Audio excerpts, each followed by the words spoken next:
재명이는 동규가 깜빵 보낸다. 이런 제목으로 한번 썰을 한번 좀 풀어보시죠. 네네. 네. 어제 그놈의 목소리. 네. 그놈의 목소리. 네. 이게 그 악마의 그 유혹이라고 해야 되나요? 멀쩡히 가만히 있는 김모 전 김병량 성남시장 수행비서한테 전화를 걸어가지고, 야, 내가 검사 사칭한 거 아니잖아. 그때 이재명이 나를 타겟으로 해가지고 나를 그냥 진범으로 몰아갔는 거, 그거 좀 말해줘 라고 하는 전화 온 내용을 김병량 전 시장의 비서가 녹음을 했어. 그것을 지금 국민의힘 국회의원이 틀어버렸지 않습니까? 네. 그 내용 보면서 어떤 생각을 하셨습니까? 뭐 저는 이미 알고 있었던 내용이라서. 어떻게 네. 알죠? 아니 저는 뭐 다 텍스트는 재판을 제가 서초동에 살다시피 하지 않습니까? 그러다 보니까 서초동 예. 터줏대감 유동규. 예, 그래서 이제 서초동에 제가 이렇게 출퇴근을 합니다. 네. 화성에서 거의 매일 출퇴근을 하다시피 하다 보니까 그렇죠. 예. 예, 제가 뭐 변호사도 아니고 판검사도 아닌데 서초동을 왜 이렇게 맨날 출퇴근을 출퇴근을 하게 되는데 판검사 변호사님 다음으로 제가 서초동 많이 올 거예요. 그래서 그 내용들은 어느 정도 지금 다 알고 있고요. 제가 지금 전문을 다 입수해가지고 저도 곧 방송에다가 저도 틀으려고. 우리 멸콩 TV에도 좀 푸세요 좀. 예, 그래서 이제 준비를 하고 있고. 네네. 왜냐하면 이제 그 지금 일부만 네네. 나와 있는 상태잖아요. 그렇죠. 예. 그래서 지금 전문을 다 틀어서 국민들의 알 권리를 갖다가 충족시켜줘야 된다. 예, 그렇게 생각하고 있고요. 이게 지금 이제 전문을 다 들어보시면 알겠지만은, 근데 그 전 상황도 아셔야 돼요. 처음부터 이재명이 전화한 게 아니에요. 처음부터 이재명이 전화한 게 아니고, 이재명이 전화한 계기는 처음에 이제 김진성이 누구랑 사업을 했냐면, 김진성이가 이 녹음한 사람. 녹음한 사람이에요. 그러니까 김진성이가 어떤 사람이냐면 김병량 시장 때 말하자면 정진상 역할을 한 사람입니다. 예.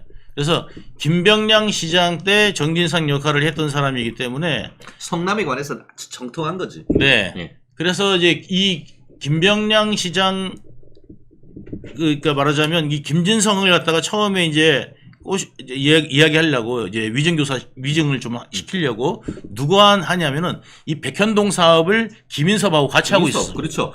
김인섭이가 한국하우징으로 해서 백현동 이게 그 정바울로부터 야 이거 시장님한테 가가지고 이것 좀 해가지고 용도변경 좀 올려줘라는 그런 청탁을 받고 했다는 이유로 해가지고 지난번에 실형 5년 선고받은 사람. 실형 5년 선고받았죠. 예. 실형 5년 선고받았는데 이게 민간인 5년밖에 어렸거든요. 그러면 그거를 갖다가 허락해 준 사람 몇 년 받겠습니까? 그렇죠. 그러니까 정진상하고 그다음에 이재명이죠. 그렇죠. 네. 예, 그래서 이제 그래서 제일 먼저 시킨 사람이 누구냐면 원래 그 김진성한테 처음에 전화를 걸어서 위증해 달라고 요구한 게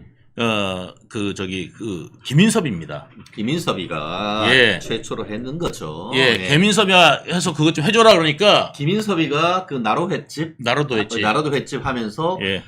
그 성남시 공무원들이 다 거기 가서 밥 먹었다는 거예요. 예, 다 허가방입니다. 허가방. 거기 가서 부탁만 하면 다 허가 나온다고 해서 예. 허가방이다라고 하고 예. 이재명의 형님 아닙니까? 예. 그래서 깍듯하게 이재명이 모셨죠. 그러니까 그 김인섭이 체험으로 전화했는데 김진성이 거절했어요. 모르는 사실 이야기하라니까 범죄가 되잖아요. 그렇죠. 예. 그러니까 아니니까 자기는 못 하겠다 그랬어요. 그렇죠. 예. 그래가지고 이제 그러고 나니까 누가 전화했냐? 정진상이 전화를 해요. 정진상이 전화를 하니까 정진상이 전화해도 거절했어요. 그러니까 누가 전화했냐? 마지막으로 이재명이 직접 전화한 거예요. 그럼 이재명 전에 정진상 전에는 김인섭. 예. 야, 이게 계속 안 된다고 했는데 이제 이재명이가 이러다가 지 죽겠거든. 공선법 위반 사건에 그거 얘기 안 하면 그 걔가 위증 안 해주면 지가 유죄로 해서 별 떨어지거든. 그러니까 죽자 하는 심정으로 전화를 한 거네 그러면. 네, 전화를 한 거죠. 네. 전화를 해가지고 그 당시 KBS하고 뭐 이렇게 이제 한 거죠. 이제 KBS하고 그때 당시 아무것도 아니었어요. 이재명은 뭐 그 2003년도거든요. 2003년 당시에는 이재명은 무슨 정계의 중요한 인물도 아니고 아무것도 아니에요. 그냥 변호사예요, 변호사. 예. 일개 변호사. 성남시 변호사. 예. 성남 지원 앞에 있는 변호사. 오히려 변호사님만큼도 훨씬 안 되죠. 왜 그러냐면 변호사님 그래도 출마 좀 하고 지금 하셨잖아요. 근데 거기는 아예 그런 것도 없고 이제 2003년도에 왜 그러냐면은 이제 2002년도에 이게 뭐가 있었냐면은 성남시장 선거가 있어요. 네네. 그래서 맞아요. 이 성남시장 선거에 김병량이 떨어져야 그렇죠. 예. 민주당이거든요. 그렇죠. 그때 민주당 떨어져야 자기가 2006년도에 나갈 수 있다고. 예. 그래가지고 이재명이 김병량을 그렇게 험담하는데 쓴 거예요. 그렇죠. 그래가지고 이제 한 건데 그 당시에 뭐 이재명을 죽일 일 있다고 검찰하고 나서가지고 이재명을 죽이게 했어요. 그렇죠. 결국 이번에 정진상이 같은 경우에도 이재명이가 네. 전화를 걸어오니까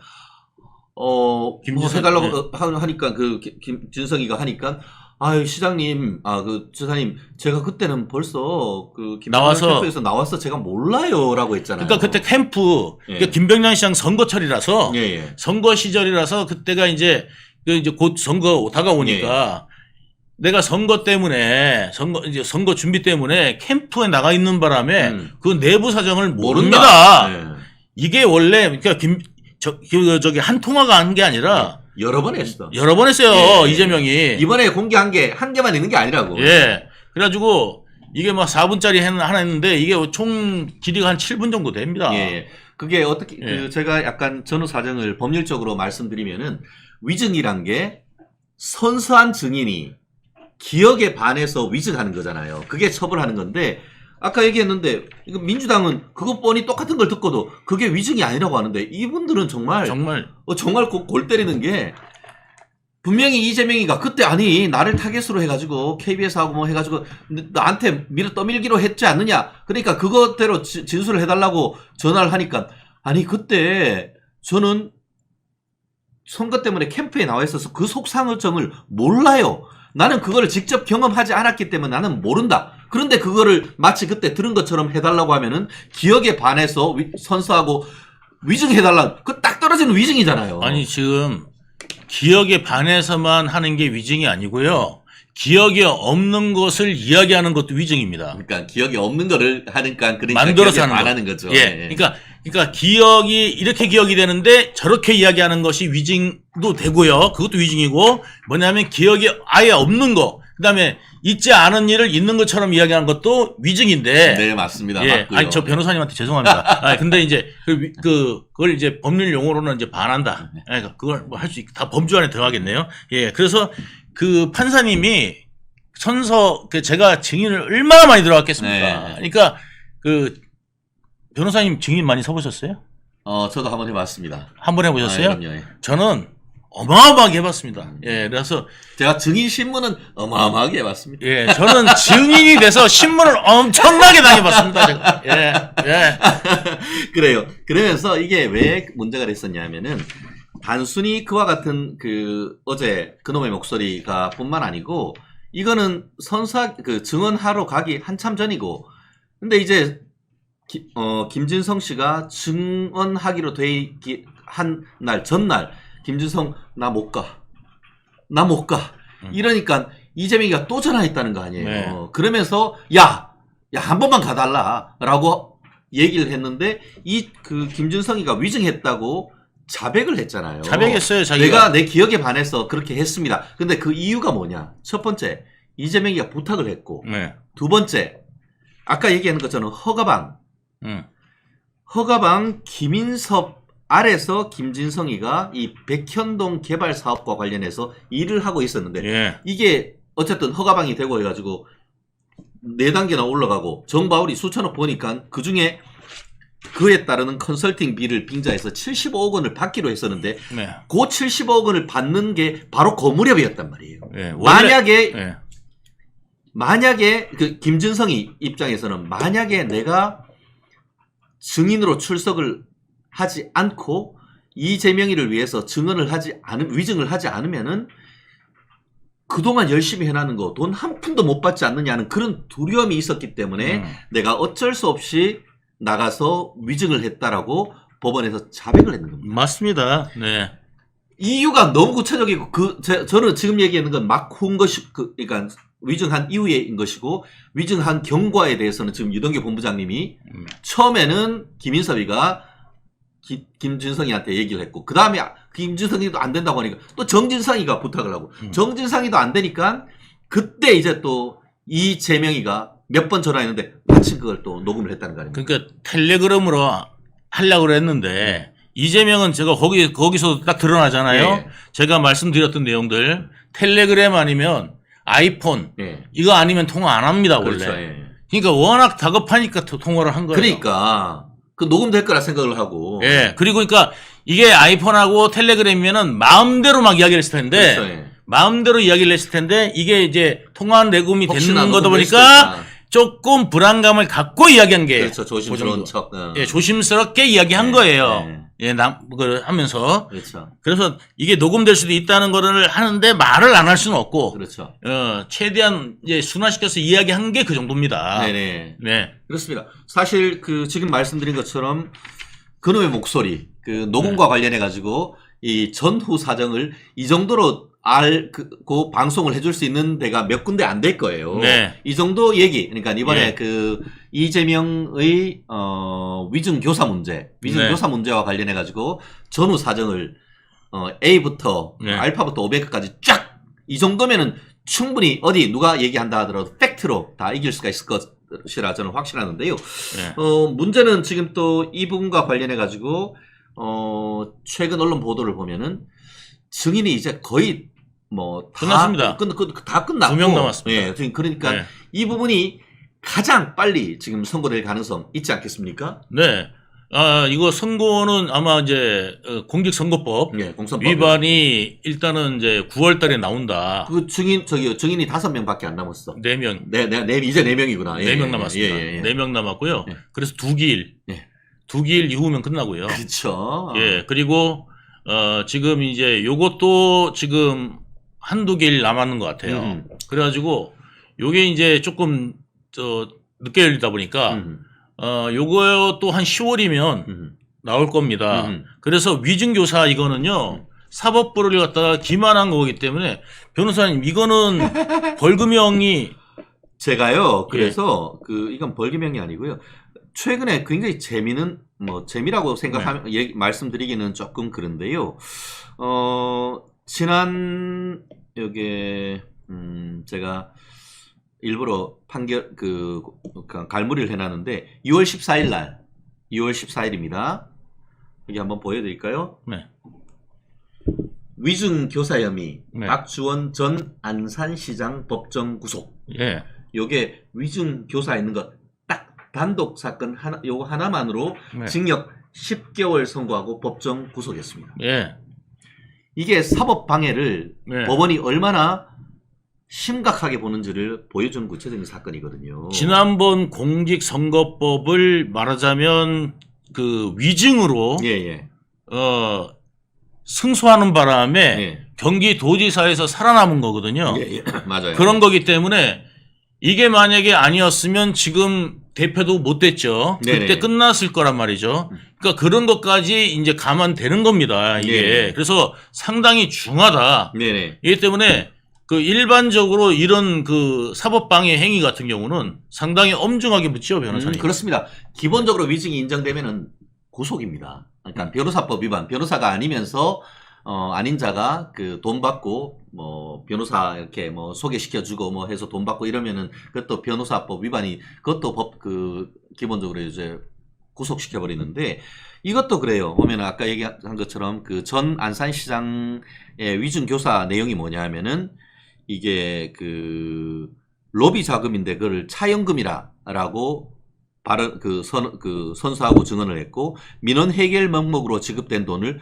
투자금이다라고 선서하고 증언을 했어요. 딱 그거예요. 그런데 그 위증했는 사람 같은 경우에도 징역 6월 선고를 받고 그런 위증 교사 있는 사람은 오히려 더 강하게 징역 10월을 선고하고 법정 구속을 시켜버렸어요. 네. 그만큼 재판부가 위증 사건, 한마디로 사법 방해에서 그 결과를 왜곡시키려고 했던 사람한테는 엄중하게 책임을 묻는다는 것이죠. 네, 법 앞에서 헌법 우리 그 11조에 법 앞에서는 만인이 평등합니다.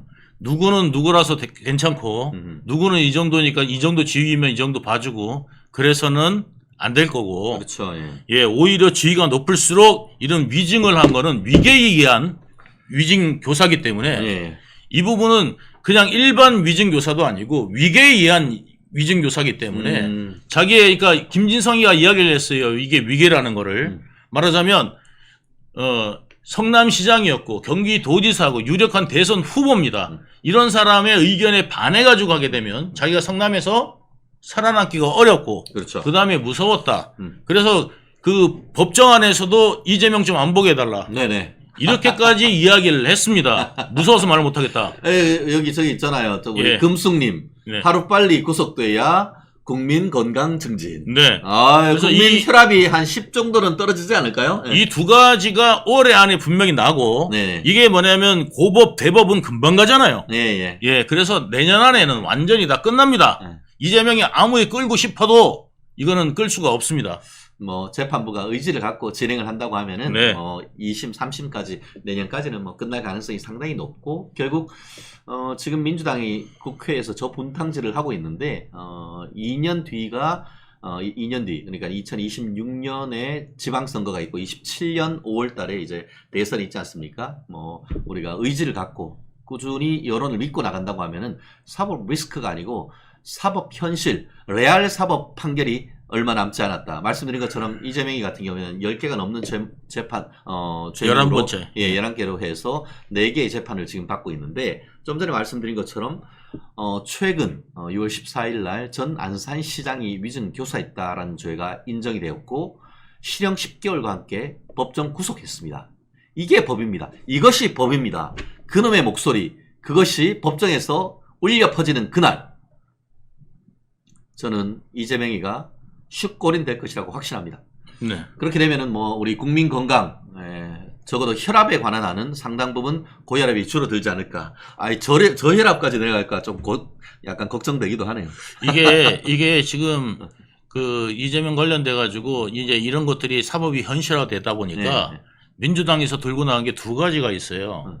뭐냐면 사법부를 민주적으로 통제해야 되겠다는 말 하나 하고 두 번째는 뭐냐면 판사도 탄핵시켜야 되겠다. 네네. 이런 말이 지금 하고 있습니다. 그러니까 뭐냐면 민주적이라는 걸 붙이면은 아무 문제가 안 되는 만병통치약처럼 언어를 사용하고 있지만 그들이 말하는 민주라는 개념은 내 마음대로라는 개념으로 이해하시면 됩니다. 그러니까 독재하겠다.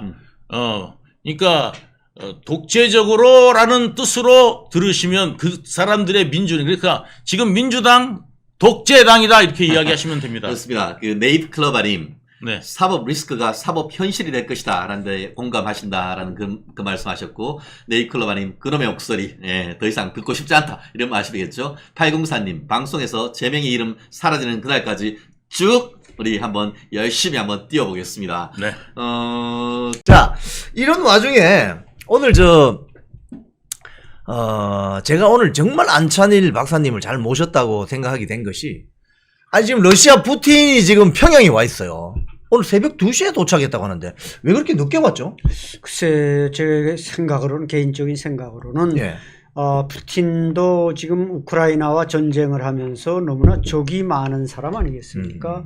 그러니까 이제 한반도 영공으로 자기 비행기가 들어오는데 바로 군사분계선 남쪽에는 이 세계 최강국 미군이 있지 않습니까? 그렇죠. 그러니까 저는 뭐 이게 개인적인 생각입니다만은 푸틴은 더 겁이 많은 사람이다. 김정은이가 겁이 많아서 웬만한 비행기 못 타고 그 방탄 열차만 타고 다니듯이 그렇군요. 아마 무슨 뭐 자기 스케줄이 바빴다 이렇게 말하지만 북한이라는 게 뭐 그렇게 전략적 가치가 사실 군수공업 내놓고는 푸틴에게 전략적 가치가 있는 나라가 아닙니다. 따라서 갈수록 그 나라에 머무는 시간 이걸 줄이고 또 뭐 정상적인 스케줄보다는 조금 변동을 줘서 변칙적으로 평양에 내리겠다. 그래서 뭐 새벽에 그렇게 내려서 어떻게 보면 뭐 이게 사실 외교적으로 결례죠.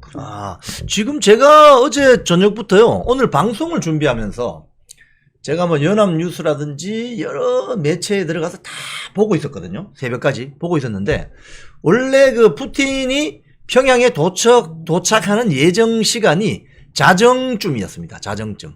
근데 오늘 또 새벽에 일찍 일어나서 보니까 새벽 2시쯤 도착했더라고요. 예, 예. 예. 그 전용기를 타고 이제 시베리아 극동까지 왔다가 기다렸다가 온 거죠. 그래서 우리 안 박사님 말씀하신 것처럼 이거는 외교적 결례죠. 원래 그 푸틴이 외교적 결례 선수입니다. 선수. 맞습니다. 선수입니다. 시간 어기는 걸 그냥 예, 예. 뭐 밥 먹듯이 하는 사람인데 아니나 다를까 한 2시간 정도 늦은 시각에 평양으로 이 전용기가 들어왔는데 이게 사실은 경호 측면도 있고 그죠? 예, 예. 상당히 우리 안 박사님이 지금 아주 촌철살인으로 때리고 계신데 겁이 많아요.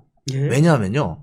자유민주주의 체제의 지도자들은 그런 걸 두려워하지 않습니다. 그렇죠. 그런데 전체주의 국가 지도자들은 언제 쿠데타가 날지 모르고 예, 예. 언제 암살이 날지 모르고 예. 언제 또 반군들이 자기를 암살할지 모르기 때문에 굉장히 사실 경호 측면에서 겁을 내요. 예. 그래서 김정일도 그랬지만 이 방탄차 예. 방탄 열차 타고 왔다 갔다 하잖아요. 예, 예. 김정은이 한 5, 6년 전에 싱가포르 갈 때도 기차 타고 갔잖아요. 베트남 갈 땐 그죠? 기차 타고 갔고 그죠? 싱가포르 갈 땐 비행기가 없어서 시진핑 주석의 전용기를 빌려서 타고 갔습니다. 중국 비행기를 타고 예, 갔군요. 중국 시진핑 주석의 전용기를 빌려 타고 이 갔습니다. 북한 체제가 사실 자주란 말을 좋아하는데 그런 거 갈 때는 남의 비행기를 또 빌려 타고 가는군요. 그렇죠. 그런데 지금 시진핑이 푸틴이 모스크바를 출발해서 평양 갔다가 지금 베트남 하노이까지 갔다가 다시 모스크바로 가는데 무려 1700km 2박 3일의 강행군인데 푸틴이 갑자기 왜 이러는 거죠?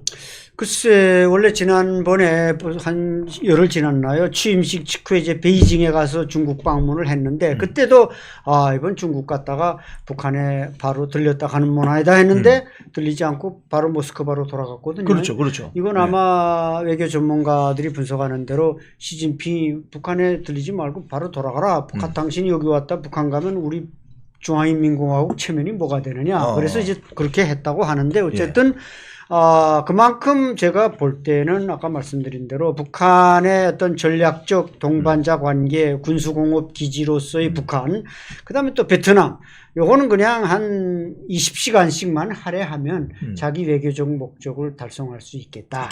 그래서 그냥 말하자면 중국에 큰 파이를 줬다면 베트남과 북한은 그저 한쪽씩 쪼개서 이제 주는 식의 파편 외교를 하고 있다. 그렇게 저는 분석이 파편 외교. 네. 시청자 여러분, 오늘 이 방송 보시니까 뭔가 좀 공부가 확 되는 것 같지 않습니까? 사실 북한 문제나 이 러시아 문제는요, 이 북한을 잘 아시는 분들 말씀을 들으셔야 돼요. 우리 한국에 계신 대학 교수님들은 너무 점잖게 이야기하면 재미가 없어요. 근데 이 안창일 박사님은 너무 실전 경험이 풍부하시기 때문에 오늘 이 방송 1시간 들으시면 공부 엄청 되는 겁니다. 지금 귀를 쫑긋 세우고 잘 들으시기 바랍니다. 지금 우크라이나 정부 당국의 발표는 북한이 이 포탄을 한 140만 발 보낸 것 같다. 러시아 쪽에 이렇게 이야기를 하고 있고 신원식 국방장관은 한 400만 발 보낸 것 같다. 컨테이너 한 10,000개 정도에 실을 수 있는 포탄을 보낸 것 같다. 지금 이렇게 되면 북한이 지금 엄청난 포탄을 우크라이나는 보내는 것 같은데요. 그렇죠. 이게 러시아에 굉장히 도움이 되는 거죠. 큰 도움이 되죠. 왜냐하면 이제 북한 무기와 러시아 무기는 호환이 되지만 러시아는 이제 재빠르게 현대화로 넘어가다 보니까 재래식 포탄이 절대적으로 부족한 겁니다. 근데 북한 거는 이게 정말 다 녹슬어 있지만 재래식 무기만이 있다 보니까 이게 쓸데가 없었는데 러시아 전쟁에 이게 필요하게 된 겁니다. 주로 이제 방사포탄, 박격포탄, 탱크포탄 이런 건데 이제 말씀하신 대로 1만 개의 컨테이너가 넘어갔다면은 이게 북한의 창고에 있는 건 거의 다 넘어갔다. 이렇게 이제 볼 수가 있는데 그렇기 때문에 이번에 푸틴이 1922년 소비에트 사회주의 연방공화국이 창건된 이후에 북한을 찾는, 그러니까 물론 2000년에도 한번 왔습니다만 똑같은 사람이니까 최초의 지도자입니다. 스탈린도, 물론 스탈린은 53년에 죽었지만 그 외에 흐르시오프니, 브레즈네프니, 안드로포프니 이 사람들이 북한에 온 적이 한 번도 없습니다. 중국의 마오쩌둥도 북한에 한 번도 안 갔습니다. 그렇죠. 뭐 주얼라이라든지 동샤오핑, 장쩌민 이런 사람들은 북한에 갔지만 중국의 이런 황제 러시아의 이런 지도자는 안 왔는데 푸틴이 오는 건 단지 그 포탄을 더 잘 만들라고 이거 이제 독려하러 온 겁니다. 그렇군요. 예. 우리 아이고, 이거 슈퍼챗을 여러분이지 모르셨네. 제가 다 읽어드리지 못해 죄송합니다. 진보 우파님, 멸치에 오신 것을 환영합니다. 앞에 또 두 분이 더 계신데, 제가 성함을 나중에 보여주시면 제가 읽어드리겠습니다. 아, 사투리도 귀에 익습니다.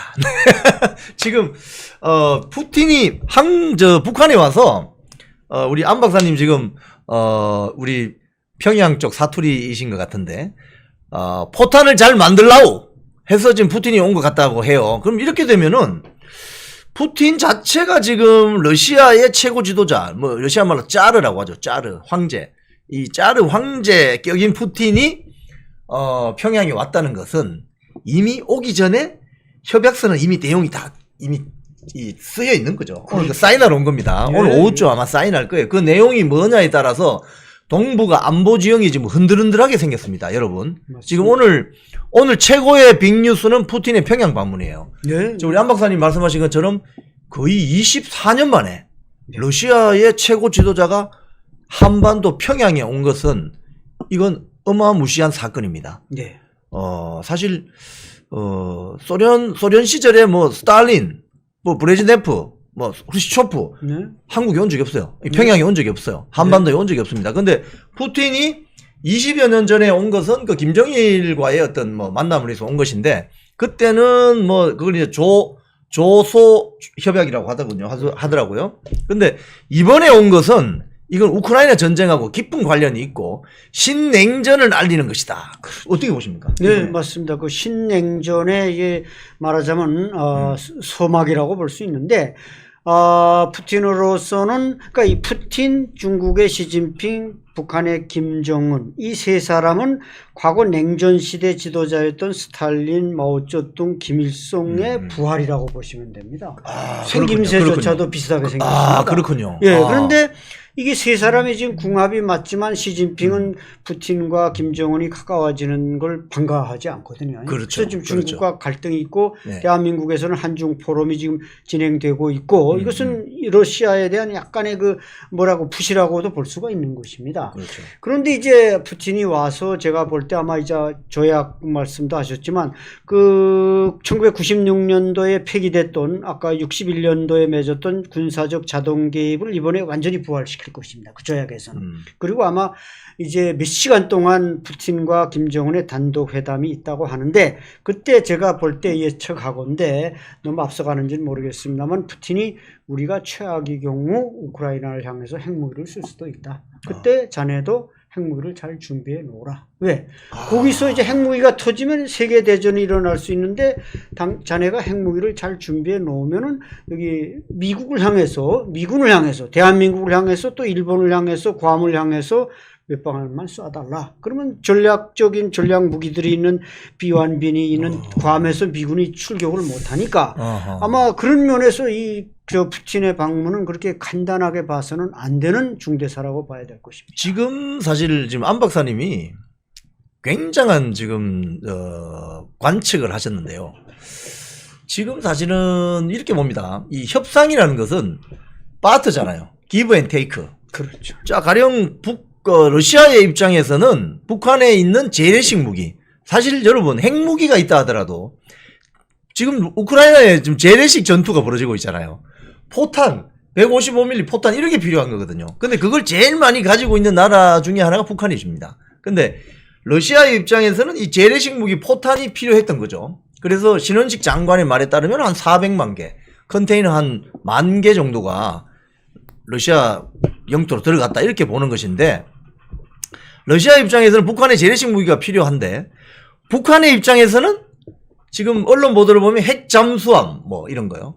그리고 항공 기술, 뭐 ICBM 뭐 기술 이런 것들이 필요하다고 하거든요. 그런데 지금 안 박사님은 더 심층적으로 말씀을 하셨습니다. 핵무기 사용과 관련된, 지금 우크라이나에 예를 들어서 뭐 소형 핵탄두라든지 이런 걸 러시아에서 야, 이 전쟁 끝내기 위해서는 안 되겠다. 하나만 쓰자, 하나만. 하나만 쓰자. 그럼 그렇게 되면 어떻게 되느냐? 북한도 핵무기가 지금 유럽의 어떤 연구기관에 의하면 한 50개에서 많게는 한 100개 정도 있는 거 아니냐. 이런 식으로 전망을 하거든요.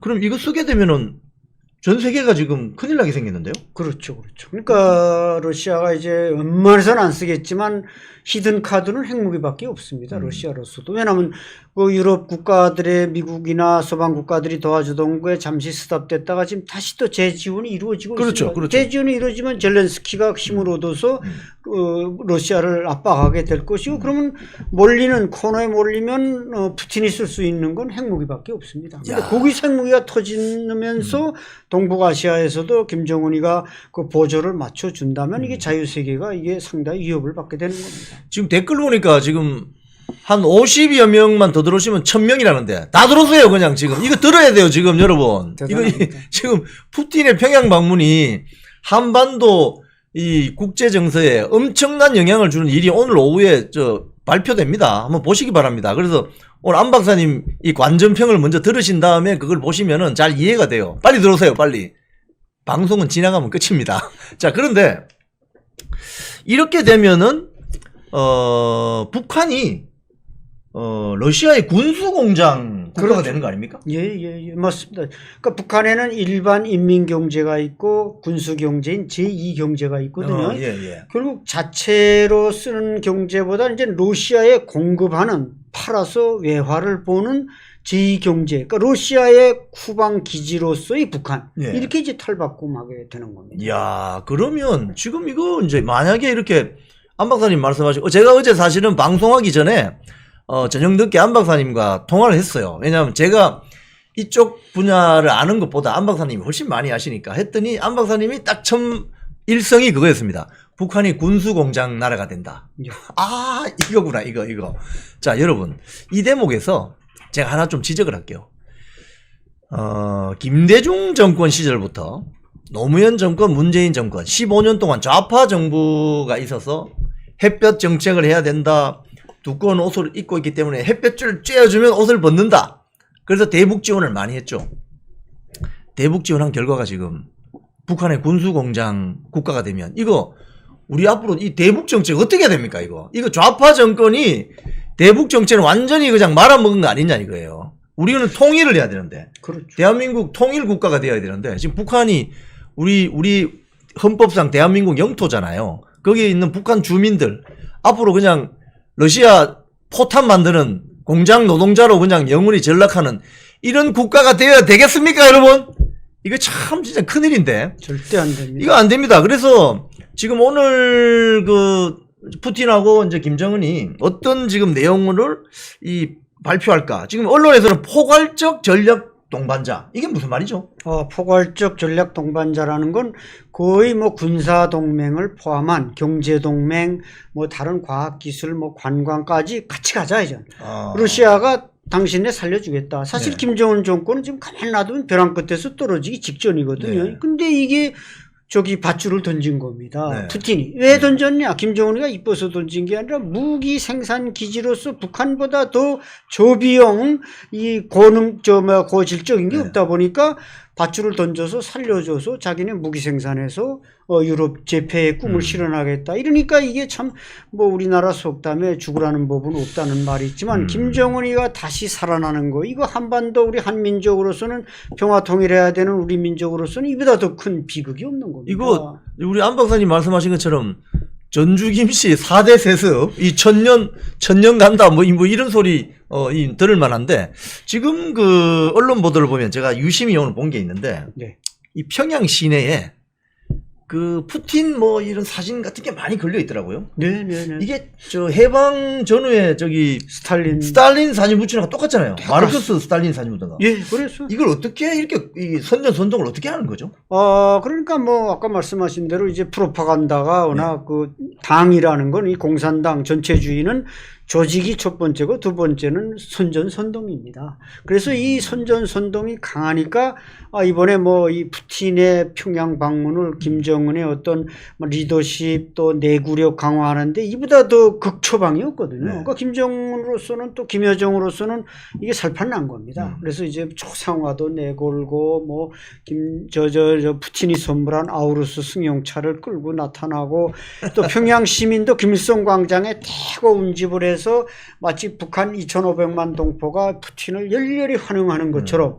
근데 뭐 사실 북한 지역 주민들이야 푸틴이 오거나 말거나 뭐 저놈이 뭐 밀가루도 줬다는데 자기 한 줌 받아본 적도 없고 그럼에도 불구하고 어쨌든 자간 김정은 집권 세력은 이게 절호의 찬스로 생각하기 때문에 북한 체제 숨 넘어가는 북한 체제에 과거 시진핑이 좀 이렇게 수혈 바늘을 꽂아줬는데 이제는 시진핑은 서서히 수혈 바늘을 뽑고 이제 대신 푸틴이 이게 갖다 수혈관을 지금 꽂아놓고 있는 그런 실정입니다. 지금 오늘 그 푸틴하고 김정은 간에 어떤 그 협정의 내용 중에 그 자동적 군사 개입.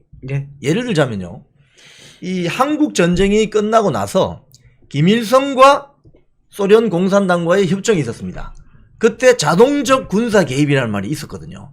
근데 그게 김정일 시기에 폐기됐어요. 근데 오늘 만약에 이 평양 협정에서 자동적 군사 개입이 들어가면 어떻게 되는 거죠? 자동적 군사 개입이 들어가면 뭐 전쟁이 딱 났을 때만 개입하는 게 아니라 지금 북한의 공군력, 해군력 이거 완전히 하늘에 미그 29 같은 건 우리 국군에서 볼 때 하늘에 날아다니는 경운기라 그러거든요. 경운기가 날아다닙니다. 그러니까 우리 무슨 F-35A나 무슨 우리 F-5하고 붙으면 이게 게임이 안 되는 겁니다. 그러니까 김정은의 고민은 그겁니다. 우리 대한민국은 F-35A에다가 F-35B까지 지금 가지려고 하는데 공군하고 붙어도 안 돼, 해군 붙어도 안 돼. 그러니까 이제 김정은이 벼랑 끝에 섰다는 게 바로 그런 면인데 이제 푸틴이 왔다 가면은 이제 수호의 뭐 47이니 이런 최신식 전투기도 아마 한 10대 20대씩 막 줄 겁니다. 그러니까 김정은으로서는 그렇게 이거 살아날 수 있는 그 에너지를 얻게 되는 것이죠. 그러니까 그런 평소에도 무기를 공급해서 북한을 재무장시키고 전쟁이 나면 북한의 급변 사태가 발생하면 러시아군이 육해공군이 자동 개입한다. 지금 마침 또 푸틴이 지금 평양을 방문하는 중에 이 태평양상에서 러시아 해군이 지금 대규모 합동훈련을 진행하고 있습니다. 그건 자, 우리가 이렇게 개입할 것이니까 김정인이 당신 안심하라. 이런 이제 조치이기 때문에 이 북한이 안보 역량이 증대되는 건 대한민국에 그만큼 안보 비용이 증대되는 거기 때문에 우리에게는 위협이 아니 될 수가 없고 그래서 이제 미국의 바이든이나 우리 윤석열 대통령께서도 이걸 걱정하는 겁니다. 지금 그 안 박사님 말씀하신 것처럼요. 북한의 그 공군력이라는 건요. 비행기를 띄우는 거는 가능한데 그게 안전하게 착륙할까 이걸 지금 두려워하는 거예요. 그래서 지난번 그 낙하산 공수훈련도 마찬가지였는데 그 강풍이 부는데 공수훈련 하면 안 되는데 낙하산 그 공수해가지고 그 떨어지는 그 북한 불쌍한 우리 북한 청년들 아유 그러니까 지금 안 박사님 말씀하신 것처럼 지금 북한의 전투기가 딱 경운기래요. 경운기 날아다니는 경운기. 근데 이 날아다니는 경운기를 날아다니는 벤츠로 지금 바꿔주려고 하는 게 푸틴이다. 이렇게 되면 우리 공군력이나 한미 공군 전력도 다시 재검토해야 되는 이런 것들이 되는데 자동적 군사 개입이라는 건 상당히 이거 위험한 것 같은데요. 그렇죠. 예, 자동 군사 개입이라는 건 전쟁이 일어났을 때도 도와주지만 평소에도 북한 현대화를 계속 도와주겠다는 것이고 또 이제 그러면 러시아도 얻어가는 게 있는데 그게 이제 포탄이나 무슨 미사일이나 이런 걸 얻어갈 뿐만 아니라 또 관광, 지하자원 이게 다 러시아로 이제 막 흡수되지 않겠습니까? 근데 가장 중요한 건 최근에 들은 따끈따끈한 소식입니다만은 지금 북한이 러시아에다가 12만 명의 인력을 좀 보내겠다. 이렇게 제안했대요. 러시아 사람을요? 아니 북한의 노동력으로 12만 명. 예, 그러니까 물론 지금 벌목장이나 건설장에 한 3, 4만 명이 나가 있는데 12만 명이 나가면은 이게 뭐 노동력이라는 게 군대에서 차출할 수밖에 없습니다. 그러니까 아까 말씀하신 대로 수호이라든지 이런 현대적인 공군기, 해군 장비를 제공해 주면 재래식 전력 줄여서 가서 일 시켜달라. 러시아에 가서 그러면 외화가 또 들어오는 겁니다. 북한으로서는. 그렇군요. 지금 뭐 여성 근로자들 중국에 나가서 봉제 공장에서 그 푼돈 벌어들이는 거 하고 젊은 청년들이 나가서 건설에서 벌어 들어온 돈은 이게 한 10배 차이가 나거든요. 예. 그럼 이게 또 북한에 이게 말하자면 국력의 이게 증대를 가져오기 때문에 우리로서는 이것도 위협이 된다 이겁니다. 그래서 어쨌든 그 이제 말씀하시는 그 기본조약이 자동 개입으로 갱신될 경우 다시 북한은 냉전 시대에 살아나듯이 기사회생해서 우리 대한민국을 위협한다. 여기에 이제 우리의 참 안보적 걱정이 있는 겁니다. 지금 그 북한군이요. 휴전선 부근에 지금 이 콘크리트 장벽, 네. 장벽을 세우고 있다는데 네. 이게 이제 얼핏 보면 뭐 저 유사시에 대한민국 저 전차 부대 뭐 진입을 막는다는 이런 것도 있지만 반대로 생각해 보면 대규모 난민을 막겠다는 그런 의도가 그렇죠. 있는 거 아니겠습니까? 네. 야, 이거 이렇게 되면 우리 통일되기 힘들 것 같은데요. 네, 맞습니다. 이 러시아가 지금 푸틴이 갑자기 이 김정은에게 긴급 수혈을 하게 되면 우리 통일되기 힘들겠는데 이거 어떻게 해야 되죠 앞으로? 글쎄 그 장벽이 참 곡조인데 네. 이게 이제 김정은의 두 개 국가론이 나온 이후에 지금 첫 작업으로 들어간 물리적인 차단벽입니다. 맞습니다. 네. 말씀하신 대로 북한에서 넘어오려는 사람들이 너무 많습니다. 네. 이게 김정은, 김여정이 제일 무서워하는 게 아킬레스건이 바로 대북 확성기방선인데 그걸 들음으로써 탈북의 충동을 제일 유발시키는 거죠. 네. 대한민국 좋으니까. 그러니까 이제 장벽을 쌓아서 뭐 탱크가 올라오는 걸 막겠다. 이건 사실 우리가 냉전 시대 전략이지 우리 탱크는 육지로도 안 들어갑니다. 헬기 그냥 매달려서 그냥 휴전선을 단숨에 넘어가기 그렇죠. 때문에 김정은이 그건 모를 일은 없거든요. 네. 그래서 이걸 막는다는 건 이제 대량 탈북도 김정은이가 막고 그래서 이걸 휴전선에만 지금 쌓는 게 아니라 국경에도 이걸 쌓는 겁니다. 북한이. 그렇죠. 예, 그리고 이제 이것만 쌓아서 또 마음이 안 놓이니까 거기다 전기철조망 치고 지뢰 매설을 하고 그러는데 사실 이 휴전선 155마일이 이미 3,300볼트의 고압선으로 다 차단이 돼 있습니다. 예, 그러니까 예. 많이 못 넘어오는 거지. 그거 안 막아놨으면 이미 북한 사람 뭐 수만 명도 넘어왔을 겁니다. 그러다 보니까 근데 이제 북한이 저런 지금 물리적 장벽을 만들어서 두 개 국가를 만들겠다.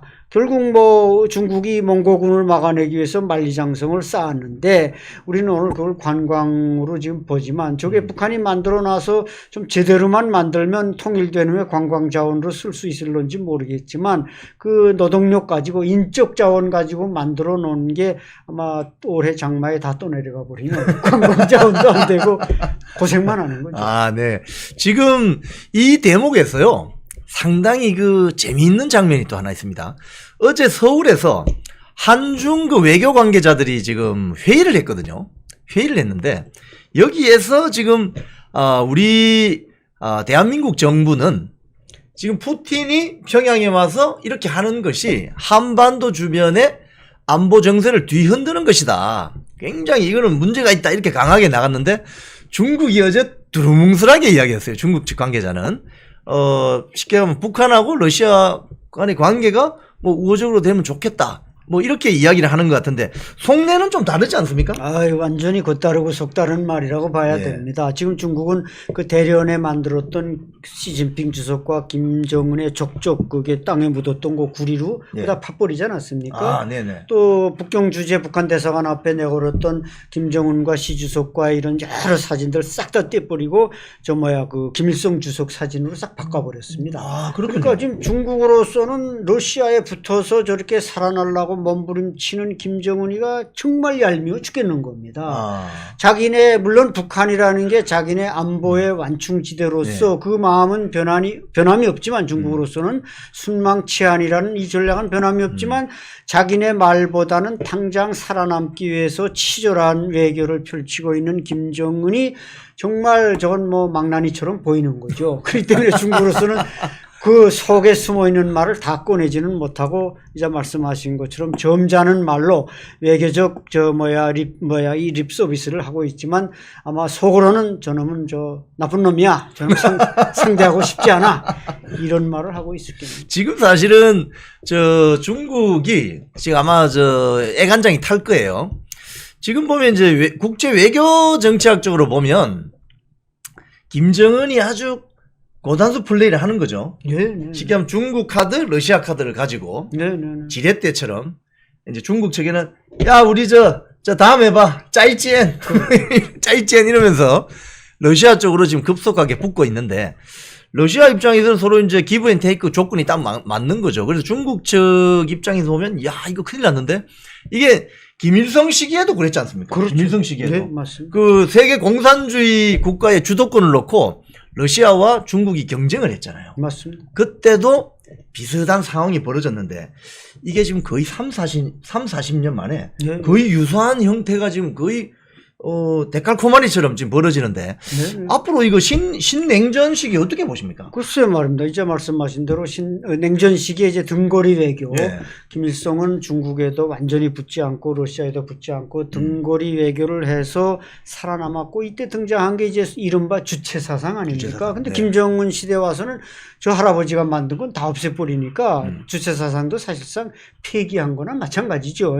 그때 수정주의 국가라고 맹비난하던 지금 러시아에 찰싹 붙어서 그 무기를 팔아먹더라도 자기 체제는 유지하겠다는 게 김정은의 지금 생존 전략이다 보니까 아마 제가 볼 때 앞으로 이 중국이 뭔가 북한에게 줄 수 있는 데미지가 분명히 있을 겁니다. 예, 예. 지금 국경에서 세관을 통해서 뭐 이런 헬스 기계 들어가는 것조차 과거 같으면 들이보내 했을 텐데 지금 세관에서 야 이거 유엔 제재에 위반되는 쇳덩어리야 통과시키지 말어 이렇게 지금 북한에 태클을 걸고 있거든요. 그래서 지금 저렇게 김정은이 시진핑하고 푸틴하고 지금 쉐리 댄스를 하고 있지만 중국으로서는 그 뒤에서 지금 어떻게 저놈의 다리를 걸어서 저걸 갈라놓느냐 이런 궁리만 하고 있기 때문에 그 데미지를 김정은은 각오하지 않으면 큰 손해를 보게 될 것 같습니다. 야, 우리 안 박사님이 김정은이 지금 러시아와 푸틴과 쉘위 댄스 같이 춤 한번 출래? 이러니까 지금 중국 시진핑이 지금 아니 저게 뭐야 지금 큰일 났네 짜이젠하고 지금 러시아 쪽으로 넘어가는데 이렇게 되면 애간장이 타겠죠. 자 그런데 좀 이게 이제 우리가 윤석열 정권 입장에 또는 우리 대한민국 입장에서는 이 앞으로 대북 정책을 그럼 어떻게 변화를 가져가야 되는 거죠? 네, 정말 윤석열 정부는 지금 집권하고 한 3년 접어듭니다만 전략적 인내로 침묵해 왔습니다. 예. 북한이 뭐 미사일을 그렇게 쏘고 해도 인내하면서 참아왔는데 제 개인적인 생각은 이제 좀 어그리시브한 자세로 바꿔야 되지 않을까. 예. 조금 공격적으로 나가야 예. 된다. 물론 물리적인 공격보다는 네. 이 심리전 말고 이제 문명전이라고 문명전. 하죠. 예. 윤석열 정부는 문명전을 펼쳐서 김정은 정권을 압박할 필요가 있다. 김정은 정권을 압박하면 중국이 좋아하고 그렇죠. 러시아는 싫어하겠지만 중국이 좋아하는 정치를 우리가 정책을 써서 김정은의 체제 변화를 주도해야 된다. 그 지렛대는 윤석열 정부가 얼마든지 가지고 있습니다. 지렛대가 10개도 넘습니다. 그렇죠. 그렇죠. 예, 확성기 방송, 대북 비라, 뭐 여기에다가 그렇게 뭐 강하게 자극적인 뭐 김정은 정권 타도하자. 굳이 이런 말 쓸 필요 없습니다. 그렇죠. 그렇죠. BTS, 뭐 이명웅 노래. 말랑말랑한 거. 말랑말랑한 거, 소프트한 걸 꽝꽝 불어넣어서. 아니, 그러니까 정권을 아예 제치고 북한 인민이, 북한 군인이 좋아하는 걸 보내면 되는 겁니다. 그렇죠, 우리는 그렇죠. 북한 인민이 우리 인민이다. 네. 우리 주권상 우리 인민이니까 네. 우리 그 사람들을 기쁘게 해주기 위해서 보내는 거지 뭐 당신이 불쾌하라고 보내는 거 아니다. 이런 좀 어그레시브한 대북 정책을 좀 하나하나 행동에 옮겼으면 하는 게 제 바람입니다. 예, 우리 안 박사님이 말씀하신 것처럼 사실 우리 대한민국은 하드 파워도 있지만 소프트 파워가 좋습니다. 그렇죠. 예, BTS 노래 한 곡, 임영웅의 노래 한 소절이 북한 청년들의 마음을 움직일 수 있어요. 저는 개인적으로 락 음악을 좋아하는데요. 소련이 망하기 전에 미국 헤비메탈 그룹 메탈리카가 소련에 간 적이 있어요. 러시아 그 모스크바 근처에서 공연을 했거든요. 그 공연한 행사장에 거의 30만 명이 넘는 모스크바 시민들이 왔는데 거기에 상당도 지금 유튜브 동영상이 남아 있어요. 그 러시아 그러니까 소련 군인들이 군복을 입고 와가지고 메탈리카 그 락 음악을 들으면서 군복 벗어 던지고 그냥 놀다가 헬기가 위에 날아다니고 이런 적이 있어요. 그래서 결국 얼마 안 있다 소련이 망했습니다. 이 전체주의 국가를 망하게 하는 방법은 자유입니다. 자유. 프리덤. 네. 프리덤이 들어가면 망하게 돼 있어요. 그래서 이 안 박사님 말씀하신 것처럼 북한 체제 즉 김일성, 김정일, 김정은 이 3대 세습 체제를 무너뜨린 방법 중에 가장 특효약은 자유. 네. 자유라는 프리덤을 집어넣으면 망하게 돼 있습니다. 네. 자, 우리 대한민국은 자유민주주의 체제 국가이고 우리 또 윤석열 정권은 또 보수파에서 만든 정권 아니겠습니까? 이 멸콩 TV를 대통령실에서 모니터링을 하고 있어요, 분명히. 거기 유튜브 관리하는 또 행정관도 있고 하기 때문에 예. 이 내용들을 오늘 많이 들으시고 정책으로 잘 반영이 될 수 있도록 해주시고 우리 안찬일 박사님 같은 분 많이 모셔가지고 많이 히어링 들으시기 바랍니다. 그래서 대북 정책이 아주 어그레시브 아시죠? 어그레시브 아주 어그레시브 강력하게 밀어주시면은 감사하겠습니다. 자, 오늘 10시가 됐는데 우리 방송 시간 잘 지킵니다. 우리 최진영 변호사님은 저를 데리고 오면 한 10분씩 더 방송시켜서 제가 한 번씩 힘들지만 즐겁게 합니다. 자, 오늘 우리 아주 귀한 분 모셨었습니다. 우리 안찬일 박사님. 저도 이렇게 직접 대면하기는 거의 10여 년 만입니다. KBS에서 이렇게 뵙다가 오늘 멸콩TV에서 뵙게 됐는데 너무 좋았고요. 제가 뭐라고 질문을 드리면은 답변이 그냥 막 여러 군데서 터지니까 저도 상당히 오늘 공부가 많이 됐습니다. 자, 우리 멸콩TV 시청자 여러분, 평양에 지금 푸틴이 와 있습니다. 오늘 오후에 어떤 내용이 발표되는지에 따라서 대한민국 한반도 주변에 4대 강국이 펄쩍 뛸 만한 이야기가 생길 수도 있어요. 제가 제일 우려하는 것은 러시아군의 한반도 자동 군사 개입. 이거 발표되면요, 지금 큰일 납니다. 그래서 오늘 오후에 어떤 뉴스들이 나오는지를 잘 모니터링을 해보시고, 저도 뭐 멸콩TV도 물론이지만 또 이영풍TV를 통해서 제가 빨리빨리 전달해 드리도록 하겠습니다. 오늘 귀한 시간 내주셔서 감사합니다. 네, 감사합니다. 박수 한번 아유, 청하겠습니다. 네. 예.